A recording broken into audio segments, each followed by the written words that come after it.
see if we get to go live. Yes. All right. The tech worked. Ooh, it did not work last week. It worked this week, although my computer needed a moment. My computer needed a moment. But I made it. I made it. I honestly thought that I had to hop off earlier because of my sister's birthday is today, so we were supposed to do something, but another time. So I'm excited about that. But I'm just quickly sharing this live out and then we will get started. I'm really excited about today's topic actually because this is something that I've experienced. This is something that I have conversations with people about, and this is conversations that I hear and I see online and in person. But before I get into that, let me just make sure everything is working properly and that everyone can hear me. Testing, texting, 1, 2, 3. I get into. Okay, great. Share. Can I share my story? No, I cannot. Very weird. That's fine. Okay. So, thank you for joining me. If you were waiting patiently for me to go live at 7 p.m., thank you. Thank you for your patience. I appreciate it. My tech difficulties should be over now. My name is Shana E. For those of you who do not know me, Shana Etchgum. I am the lead consultant and founder of TREP Consulting.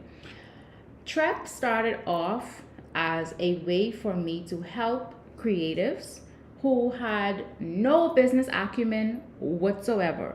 When I say no business acumen, like fruit basket was payment, like $20 was payment. Literally, that's how much they were getting after they took out expenses. And it broke my heart in part because I thought it was unfair, and also because I feel like, you know, creativity makes the world go round, and we need to do a better job of respecting it, whether it's us respecting ourselves and then also making other people respect us as well. That to me is very important. And so I believe in helping creatives and helping people who have no idea about entrepreneurship navigate the space.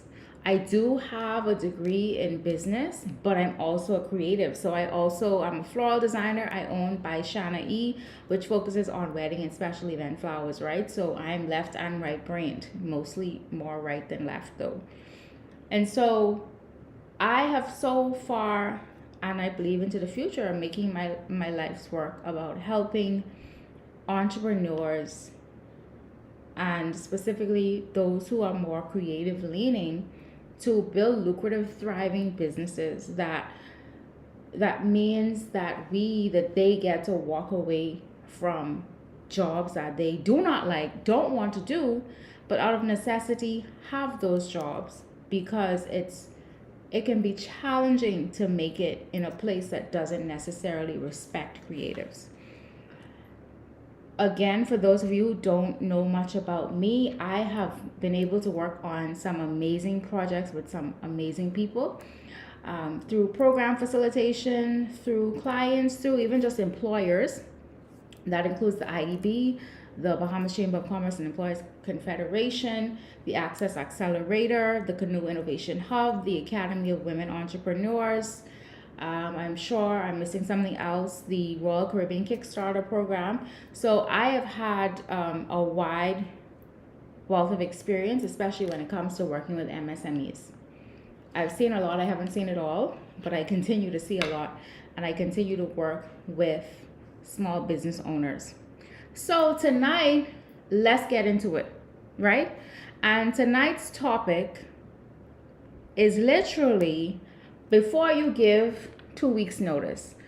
What to do before you give your 2 weeks notice. I'm going to pause right here because I left the door slightly ajar and I don't feel like I should be air conditioning the entire outside. 1 second. All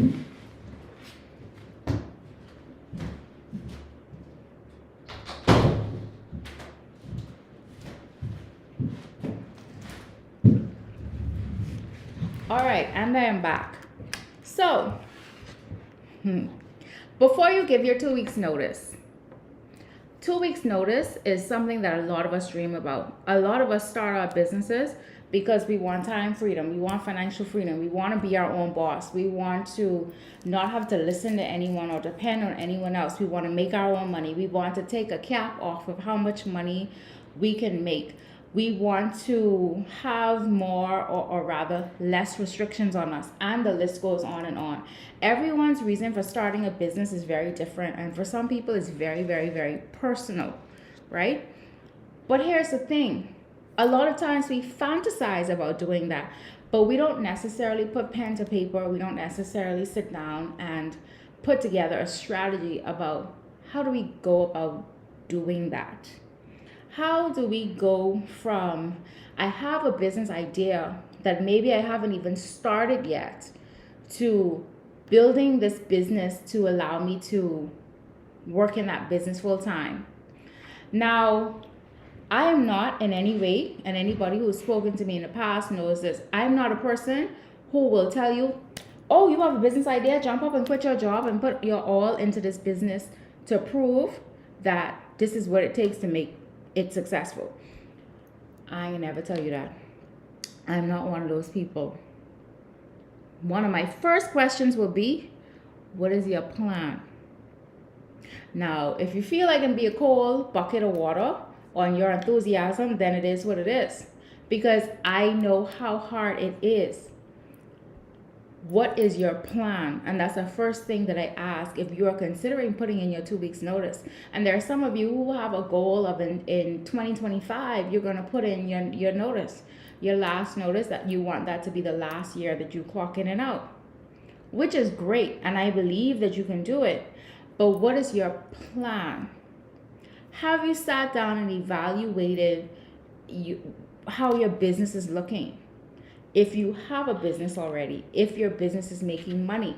Because remember now, things can look really good and they can feel fairly easy if you already still have full-time money and this is part-time business.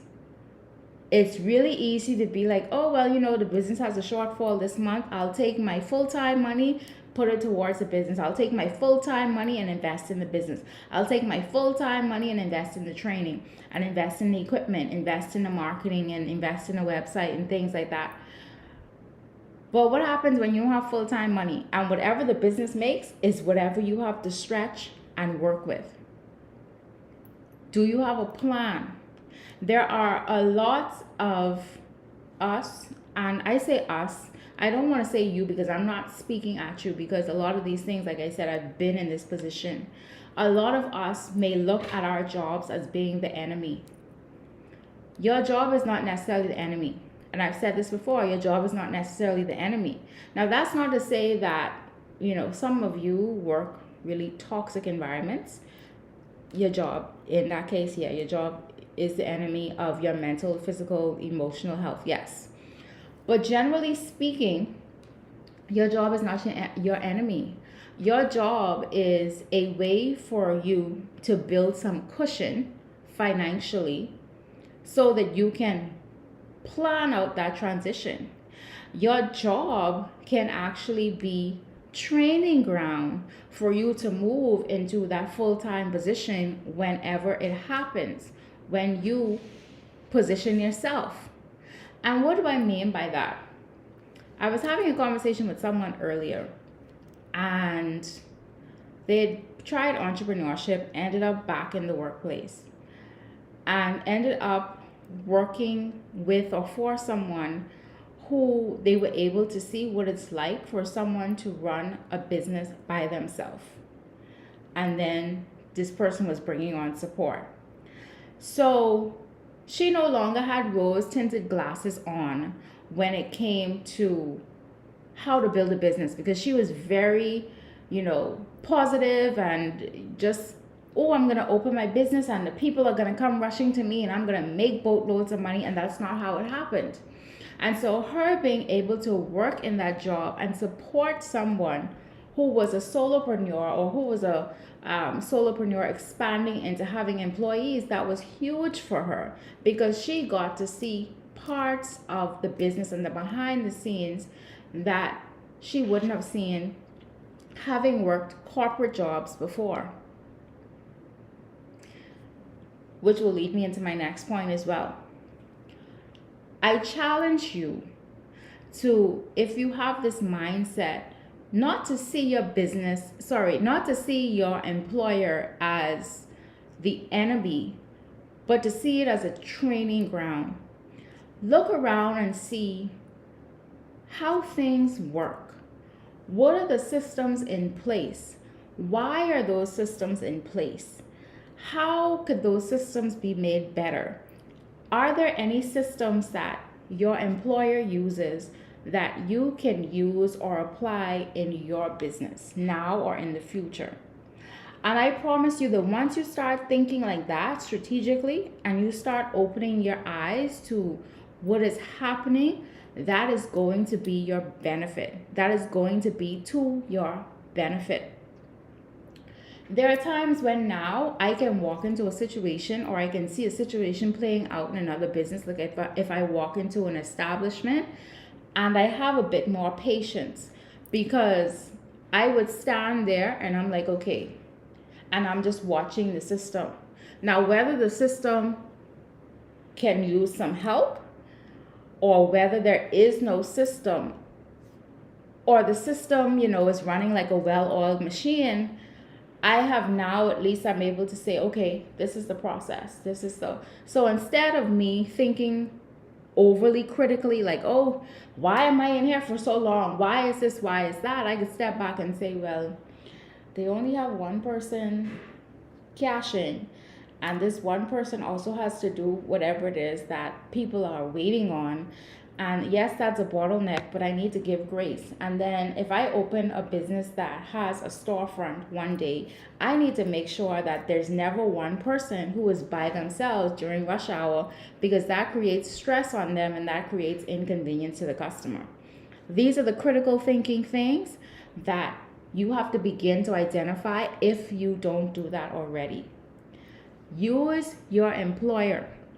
Now, you could even build out fake systems in your head for them, but then you could also see, well, how does that apply to my business now, or my business in the future, or my business that I'm going to build in the future if you don't have a business yet? Which, by the way, I want you to know that many of the successful entrepreneurs that we look up to, that we study, that we watch their story, we read their story, their first business didn't necessarily pan out. A lot of them went through iterations of several businesses before they found one that worked for them. And that was something that I spoke with the person about earlier, which is, I've spoken to you guys with this before. Building a business, being an entrepreneur will expose a whole lot of stuff, and it can shake your confidence, especially if you build something and it did not work out. If you built something and you had to close it down. If you built something and then you have to go back to a job. If you built something and it didn't turn out the way that you or other people expected it to. But you have to get back up. You all know how many people who are super successful have gone through bankruptcy, or they've been near bankruptcy multiple times? How many have not been able to make payroll? How many have had to open and close businesses down?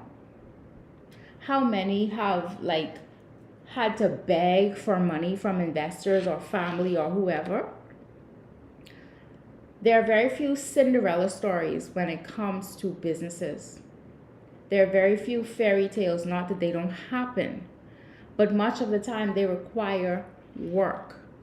and planning, not just a belief in what it is that they're doing, but there's also strategy behind it. And so I say to you, before you give your 2 weeks notice, what's your plan? Before you give your 2 weeks notice, have you looked around at your job to see if there are processes and things that you could learn from and then implement in your own business? If you're saying that you're sitting in a place where there's nothing to learn, then I would challenge you on that. Even if the place is dysfunctional, you should be looking at how is this to be fixed, and how can I make sure that these things don't happen in my business. And for those of you who work in corporate, meaning like you have a big office, like you work in a fairly big office, or you have like a very small scope of what you do. I'm not saying that you don't work hard or whatever. I'm not, don't jump ahead of me. What I'm saying is, when you work in corporate, and someone, I'll give you an example. Someone said this to me earlier in the year, that, or maybe last year, because they had always worked in corporate or government, they had no clue about what the process was like to get their own insurance. Employers always offered it. They had no clue about how to go about doing certain things. Had never heard of National Health Insurance, NHI. Had never heard about certain things because there was just a level of exposure that they just did not have because they didn't need to have. And then all of a sudden, they needed to have it. And so I say to you too, that if you're someone who works in corporate, I need you to do extra research, depending on the business that you open. Because, would they be considered corporate? Or if you work in an entity that is large enough that they take care of a lot of things for you that you don't even have to think about, I would say to you, pay extra attention. HR may have nothing to do with you, but pay attention to how HR works. Pay attention maybe to how the accounting department works. Pay attention to how your benefits work, how they happen. Pay attention to the customer service and the sales parts of it. Pay attention to the marketing. And you might say, that's a lot that I have to pay attention to. But can I tell you that when you decide to go it on your own, unless you have a partner or you start off immediately with a team, which is very few of us, you're going to have to do all those things. You're going to have to hire, fire, outsource, do the content, capture the content, make the reels, make the captions. You're going to have to be your own salesperson. You're going to have to be your delivery person if you sell physical products. You're going to have to be the person dealing with your website. You might even have to build your own website. You may even have to do your own graphics. You may have to take care of your own accounting, your own financials. So yeah, it may seem like I'm telling you to pay attention to a lot, but you're going to have to do it. Most of the time. Not all the time. Most of the time, people start off as solopreneurs. You're going to have to do it. Unless you hire and outsource. In which case, that's great and that's amazing. And I love that for you. But a lot of us, that's not how it started off. A lot of times there's a build up to having people do things consistently. There's a build up to having someone on retainer. There's a build up to having someone who you can ask for one-off services, or to regularly audit your books, or regularly keep your financials up to date. Learn how to do those things now.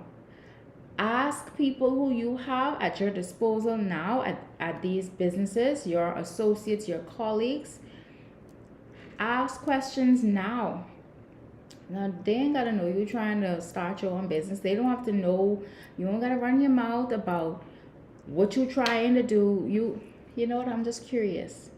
How do you do what you do? What would you tell someone who's getting into this field? What would you tell someone who needs to do these types of functions? What is your background? How did you get this information and this knowledge? What did you do? What don't you like about doing this job? What do you like about doing this job? Be curious. And that is going to help you tremendously, I promise. Being curious will help you tremendously, because I cannot emphasize this enough. You're going to have to do everything.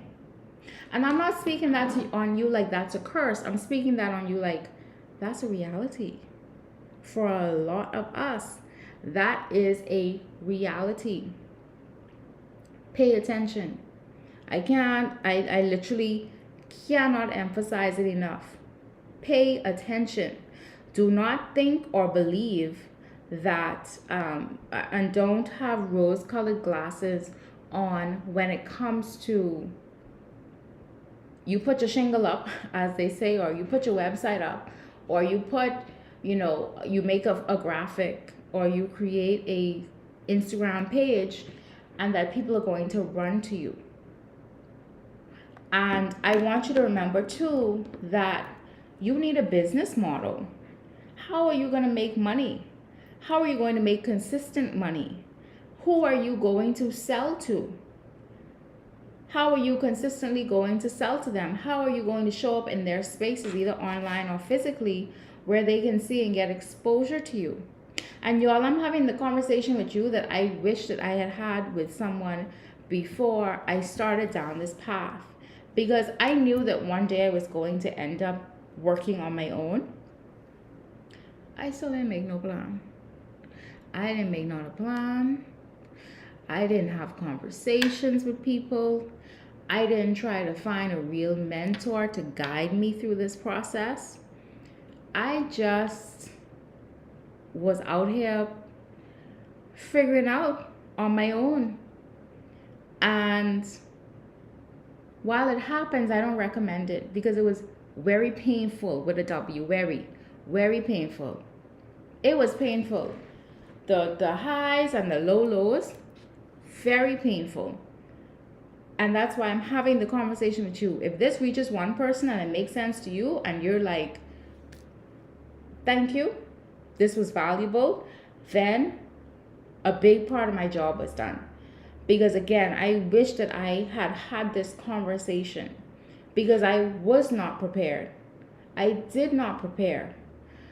And I had no idea how to prepare. How in the world do you prepare for all of a sudden, and this is also a challenge as well, you go from, you have to be somewhere at this time, and at minimum, you clock out at this time. Let's say you have to be to work for 9, you clock out at 5 or 6. Or you have to be somewhere for 11 and you clock out at like 7 or 8. To all of a sudden, you have no rules. You have no boundaries. You have no guidelines. You have no one reprimanding you if you come late.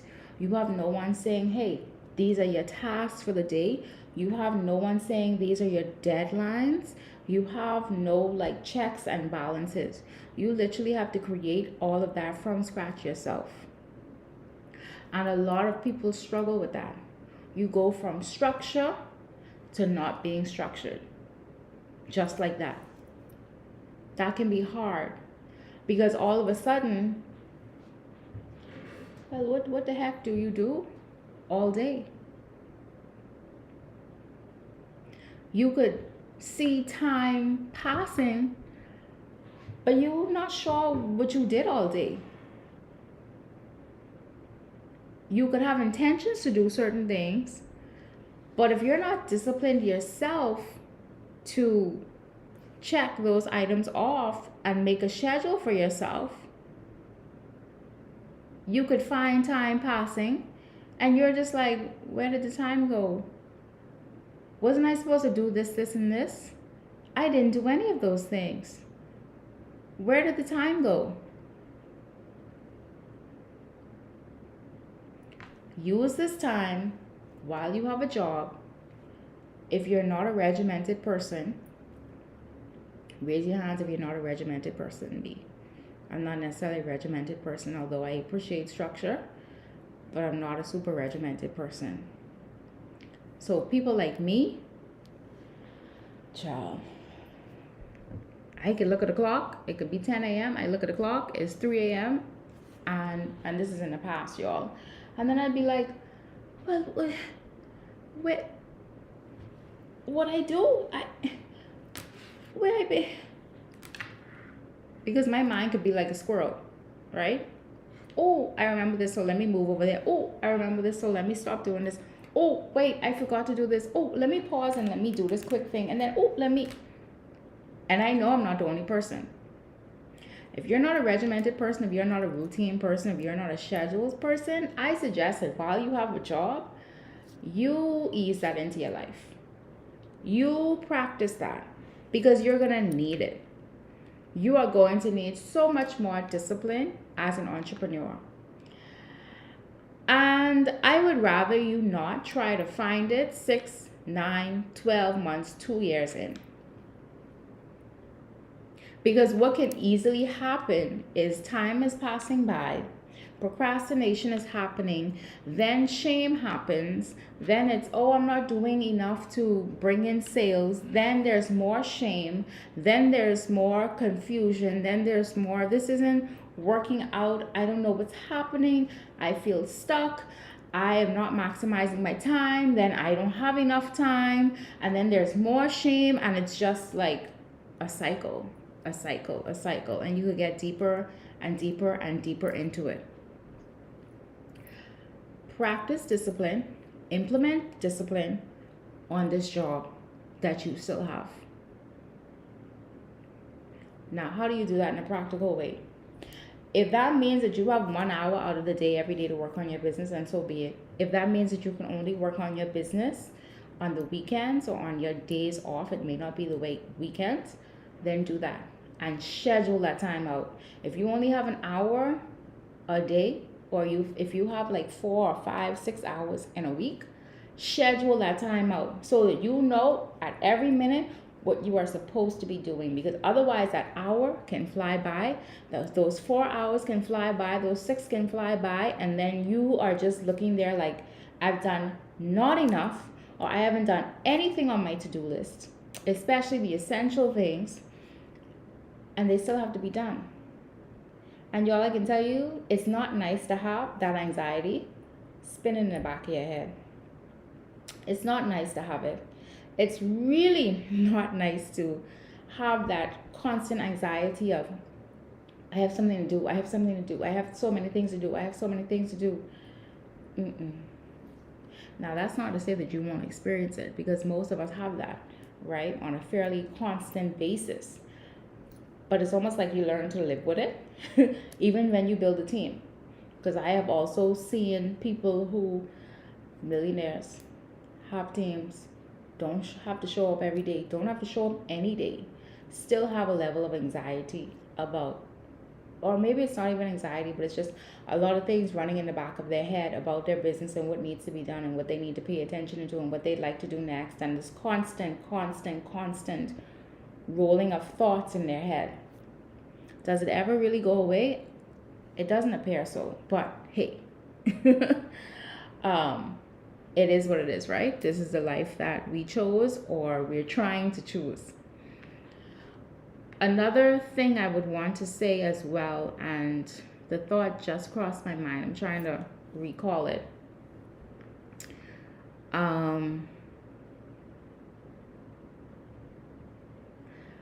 Pricing. Let me say this, but while I'm waiting for that other thought to come back. Your prices. Y'all, a lot of us get caught unaware because we put our prices at a level much of the time where we feel like, well, first of all, a lot of us price based on our perception of what people can afford. We didn't do no market research. We haven't asked people. Maybe we're selling something that other people sell, so we think it's best to go a little cheaper to try to get some more business. We don't even necessarily have a reason as to how we came to our prices, but we have our prices. And can I tell you that when you all of a sudden go from you have this income to you have this full-time income and you don't have to rely on your business your business has to pay you and all of your bills, plus have money left over for the business to run, ish gets real quickly. And so you might have been there thinking that you could charge $75 for something, but after you make that leap and you realize $75 is not cutting it, I would rather you realize that beforehand. Honestly, I would rather you realize that beforehand by actually calculating out, okay, how much money do I need to cover my bills? I'm not even talking about extras. I'm not talking about you being able to go on trips. I'm not talking about even if you're willing to sacrifice and not do the nails and the hair, whatever. I'm talking about how much do you need to pay rent, to pay mortgage, to pay your phone, to pay your cable, your internet, to pay utility bills, to pay school fee, to pay for food, for gas, for all these different things. How much money do you need to make per month? That's number one. Then you need to check and see, hopefully you're keeping financial records. Because if you're not keeping financial records and you're trying to make that jump to full time, I don't know what to say. And again, I wish someone had told me this. I'm telling you. You should then check if you know that you need minimum $1,600 a month to cover your bills, and the business has to cover your bills once you decide that you're going to do this full time and you no longer have a job. Is the business at this time bringing in minimum $1,600 a month? Now, you shouldn't be taking 100% of the profit. You shouldn't be taking 100% of the money that comes into the business. I'm just using this as a basic example. Is the business at minimum making $1,600 a month to pay you? And if you can't answer that, you probably need to spend some time making a real plan. And then you have to ask yourself, okay, maybe the business isn't making that much money right now. What do you need to do? What do you need to implement so that the business can move towards making that revenue before you quit your job? If the business is making $600 a month, you have a shortfall of at least $1,000. How can the business make that extra $1,000? Do you need to change the prices? Do you need to diversify what you sell? Do you need to market in a different way? Do you need to do more? Whatever it is that you decide to do and explore. But you have to have a plan. Because the business making $600 right now and you quit your job, don't think that because you will now have more time to devote to the business, that you will immediately see that translate into extra money. Y'all understand what I'm saying? Just because you have more time to dedicate to the business does not mean that that is going to automatically turn into the extra $1,000 you need to survive. $1,000 plus. Because the business still has expenses and other things. You are not the only expense for your business, more than likely. These are the things that you have to consider. These are the things that I wish someone had said to me when I was trying to figure out what in the world I was going to do and how I was going to do it.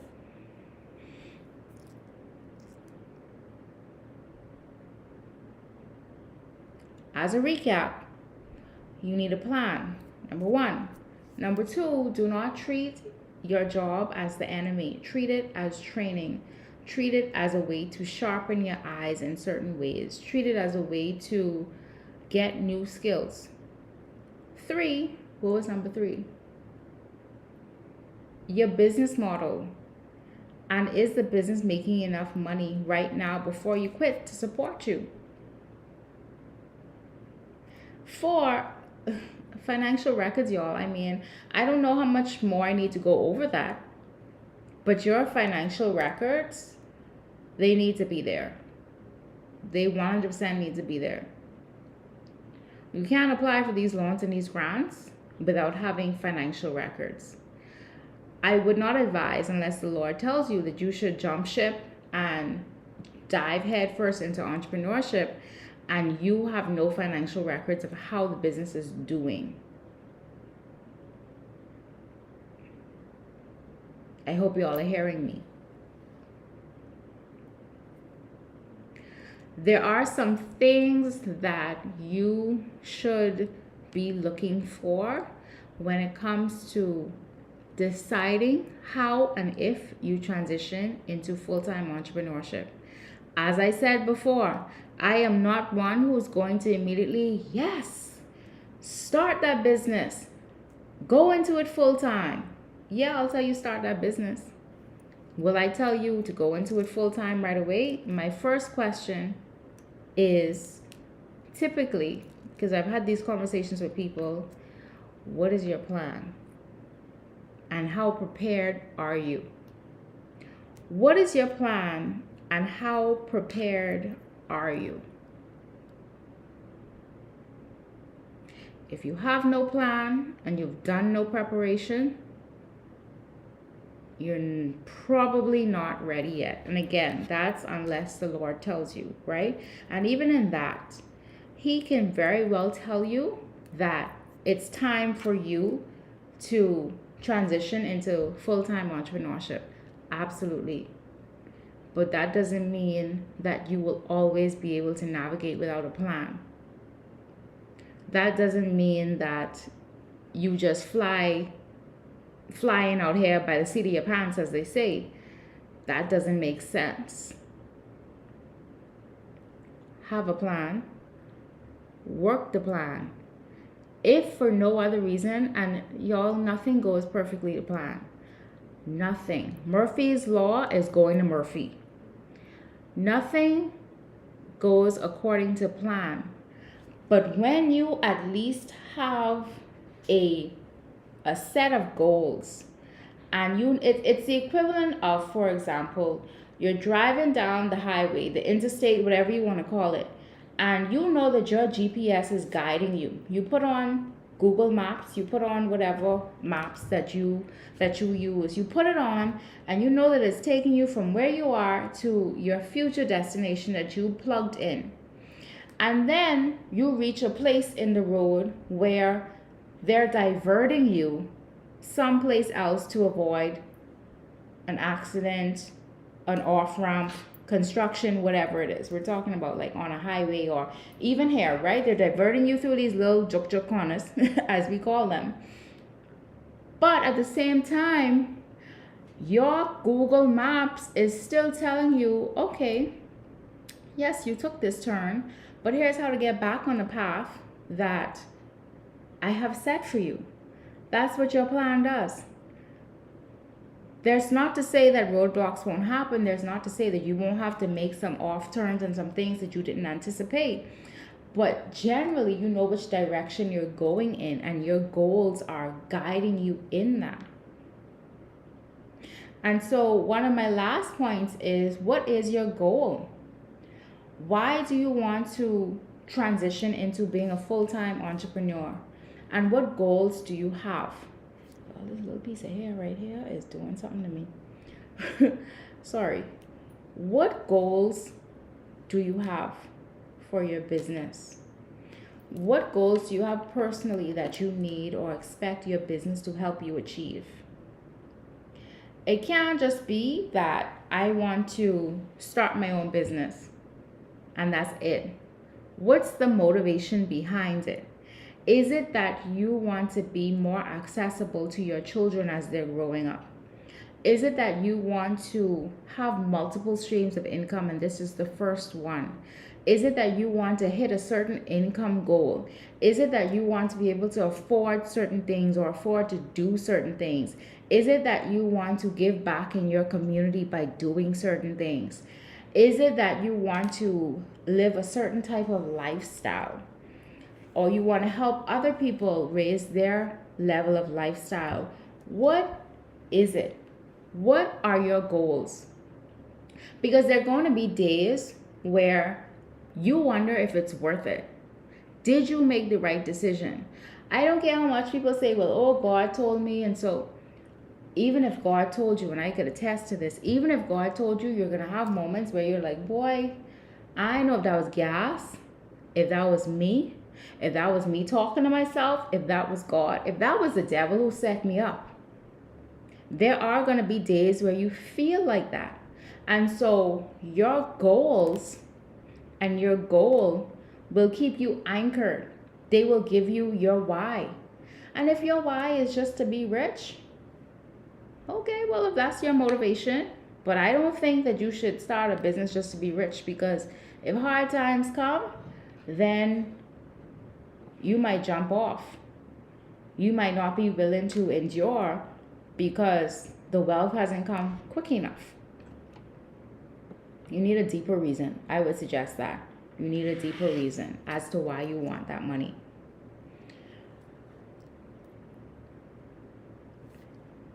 Before you put in your 2 weeks notice, have a plan. Ask yourself why you want to do this. And then I want you to as well to look at your strengths and your weaknesses. What do you do well? What do you need help with? What you probably aren't capable of doing or won't do well. It's important to be very honest with yourself. Don't lie to yourself talking about, oh yeah, I could keep my financial records together, and you know that you don't even know how to do an invoice. You don't know how to use accounting software. You've never had to use it. You hate numbers. You hate tracking numbers. You hate keeping receipts. You hate anything related to that. Don't lie to yourself and say that you could do that well. Because what that's going to do is take away time from the things that you do well, that you actually do well. That's not to say that you won't have to do your numbers until you can get someone to do them for you. But be aware that as soon as possible, you need to take that off your plate. Lean into the things that you do well. And I know there are a lot of times where people start businesses and then they're like, well, I just really started a business because I wanted to do this particular thing, and not realizing that there's a whole like 20 other tasks that is involved with them doing this particular thing. You could be an artist. You could be, listen, let me take myself, for example, or my industry as a floral designer. Someone could be an amazing floral designer and they just want to design flowers, but they want to have their own business. And they never may have thought that they need to source the flowers, that they need to go pick up the flowers, that they need to process the flowers or prep the flowers for use, that they need to prepare quotes and invoices and proposals, that they need to deal with customer service, and they need to have a POS system, that they need to have some sort of financial record set up, that they maybe need to have an email list where they keep in contact with people, and so many other things. Because in their mind, they just want to create with flowers. They didn't think about all the other things that it takes to be able to create with flowers. Do your research. How do you do your research? There are many ways, including ChatGPT. Do your research. So this brings me to the end. I have been on long enough, but I do want to tell you about a new offer that I have. It is called the Clock Out Club. Now, the Clock Out Club is for those of you who have been thinking about or have a deep longing to transition into full-time entrepreneurship. And it's also for those who have transitioned into full-time entrepreneurship but still need support and still feel shaky about what's happening and what to do. It is a 90-day program, 4 weeks of live instruction, and then 60 days of group support inside of a Facebook community. There will be a clock out roadmap. And don't worry if you cannot make all the sessions, the 4-week live sessions. They will be recorded and they will be made available. There will also be other resources available that will help you on the journey of creating your clock out roadmap. This mastermind is going to be small because you cannot get one-on-one attention if you're talking to like 50 people, right? And I believe in giving one-on-one attention, because otherwise things can get lost in translation. And then sometimes people get timid when it comes to a lot of people in the room and asking their own questions that pertain to them and their business. This is going to be a level of hands-on. This is going to be accountability. This is going to be homework. This is going to be 90 days starting October 15th. That's a Tuesday. So for the first 4 weeks of the program, there will be weekly live sessions every Tuesday. And then we transition to being mostly in the group. There will be opportunities for hot seats to get live feedback on your plans and your questions. And there will be a couple of group Q&A sessions. And for those who pay in full, you will get the bonus, 2 bonuses, at least 2. I ain't gonna add more, but at least 2 will be a one-on-one session with me to, it's called the Employee to TREP session. It's one-on-one, and then there will be a follow-up as well. So the Clock Out Club Mastermind is a group program. It's not one-on-one, it is a group program.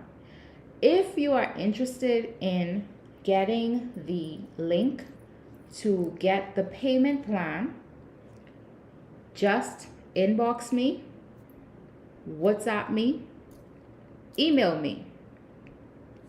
Inbox me on Facebook, WhatsApp me if you have my number, feel free, or email me and I will send you the link.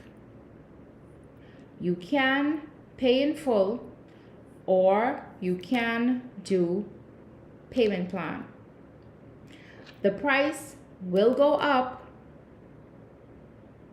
I repeat, the price will go up once the cohort starts. The cohort starts Tuesday, October 15th. We will have an orientation before that to introduce each other, to introduce myself to you, to get to know each other. That will be recorded as well. All live sessions, all sessions will be recorded and available in case you cannot make a session, in case you cannot make a Tuesday, in case you cannot make the orientation session. Okay? There will be bonuses available for people who pay in full, early bird, and if you are interested in the payments, the monthly payments, inbox me, WhatsApp me, or email me.